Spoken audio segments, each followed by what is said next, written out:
Sir, मेरा नाम देवीराम है। मैं ग्रामीण सफाई कर्मचारियों को प्रदेश अध्यक्ष हूँ। आज जो हम नूह के लघु सचिवालय पर ये प्रदर्शन कर रहे हैं, हमारा मास डेपुटेशन है। इसमें हमने ज़्यादा कर्मचारियों को इसलिए नहीं बुलाया क्योंकि पूरे प्रदेश के अंदर मास डेपुटेशन हमने किया है ताकि कुंभकर्ण की नींद में जो सो रही है हरियाणा सरकार है और पंचायत मंत्री वो जाग जाए। 20 अगस्त को हमने अपना धरना प्रदर्शन किया था टोहाना के अंदर पंचायत मंत्री के आवास पर, लेकिन वो प्रदर्शन हमारा 14 सूत्रीय मांग पत्र उनको दिया और उस मांग पत्र में उनको पूरी सहमति जताई और उन्होंने कहा था कि मैं आपका वकील बनकर मुख्यमंत्री से बात करूंगा 1 हफ्ते के अंदर और उसके बाद आप लोगों की पंचायत डायरेक्टर से बात कराऊंगा, मुझे 7 दिन का मोहलत दो। हमने उनको 30 अगस्त तक की टाइम दिया था बात करने का, आपके पास 30 अगस्त तक का टाइम है और हमारी बातचीत करा दें। लेकिन उस 30 अगस्त के बाद हमने उसको दोबारा 9 सितंबर को हम उनसे मिले उसके गांव के अंदर जाके ना, लेकिन उन्होंने भी यही दोबारा से फिर यही आश्वासन दिया है हमें कि हाँ मेरी बात हो गई है, मैं आपकी बातचीत कर ली है। लेकिन अभी तक भी 42-45 दिन करीब हो चुके हैं, गांव के सफाई कर्मचारियों की समस्याओं का समाधान नहीं किया है।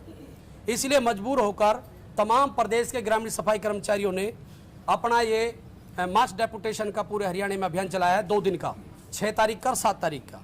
आज हम नूह जिले के हैं, तमाम जिलों में ये हो रहा है और कल पलवल में है और अलग अलग जो जिलों में ये है। और हमारी कोई मांग नहीं है जी इतनी लंबी चौड़ी, हमारी छोटी सी मांगे हैं।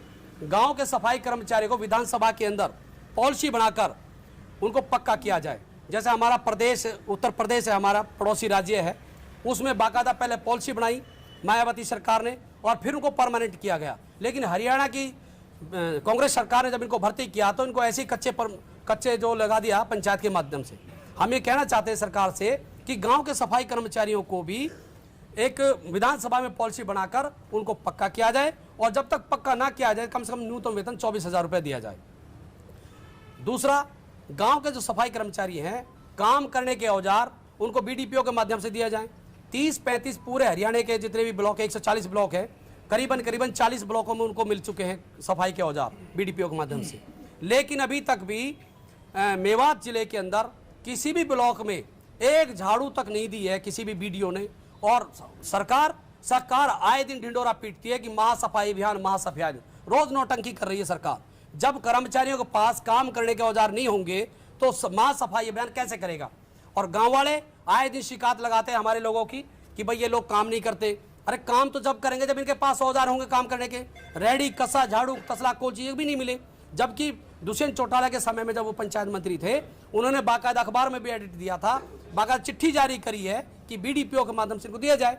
लेकिन नूह जिले के जितने भी जो अधिकारी बैठे हैं वो पैसा डकार रहे हैं, जो पैसा आ रहा है, और इनको जो काम के औजार नहीं दिए जा रहे। दूसरा, ईपीएफ में इनको कवर किया गया है, ईएसआई में कवर किया गया है, लेकिन ईपीएफ का जो शो नहीं कर रहा किसी भी उसका, और ईएसआई का पैसा और ईपीएफ का पैसा कहाँ जा रहा है? इनकी ब्लैक मनी में जा रहा है, इनकी जेब में जा रहा है। हमने पीएफ कमिश्नर से बात करी है, वो पैसा इनके पास जमा नहीं हो रहा पीएफ बोर्ड के अंदर। दूसरा, हमने मांग कर रहे हैं कि ग्रामीण सफाई कर्मचारियों को कि तो इतना लंबा चौड़ा को वो नहीं है कि भाई इनको दिए नहीं जाएंगे।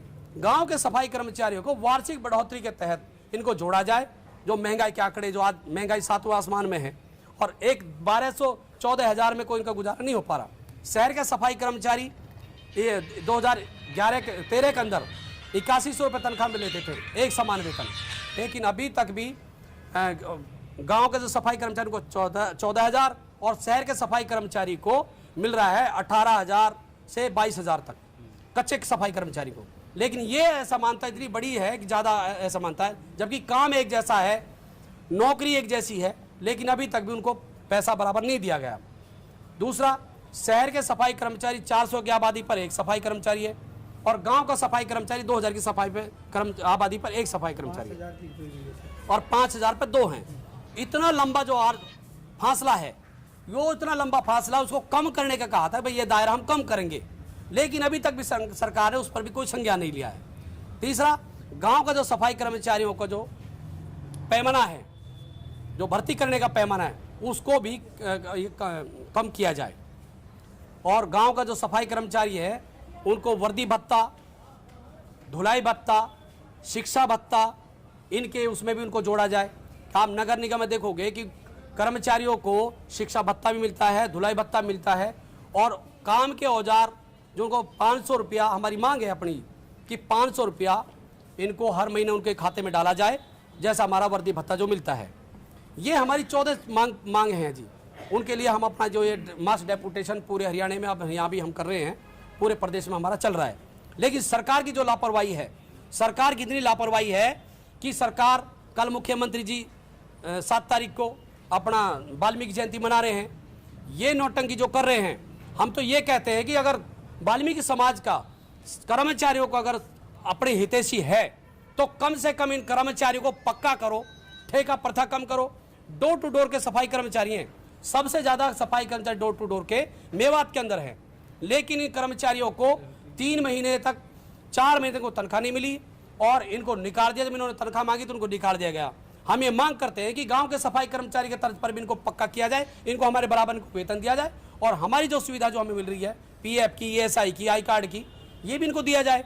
लेकिन सरकार ने इनको ठेके पर रखा गया है और जब अपना वेतन मांगते हैं तो इनको निकाल दिया जाता है और इनकी नौकरी भी इनको खत्म कर दी है इनकी लोगों की। तो आपके चैनल के माध्यम से हम कहना चाहते हैं कि सरकार समय रहते हुए अपने वायदे को पूरा करे, हमारी मांगों को पूरा करे। अगर ये वायदे पूरा नहीं करे हरियाणा सरकार ने, हम जल्द ही एक बहुत बड़ा हमारा 15 और 16 तारीख का हमारा राज्य कमेटी की मीटिंग है, हम उसमें डिसाइड करेंगे और एक बहुत बड़ा या तो चंडीगढ़ विधानसभा का घेराव करेंगे और या फिर हम अपना करनाल के अंदर सीएम सिटी का घेराव करेंगे।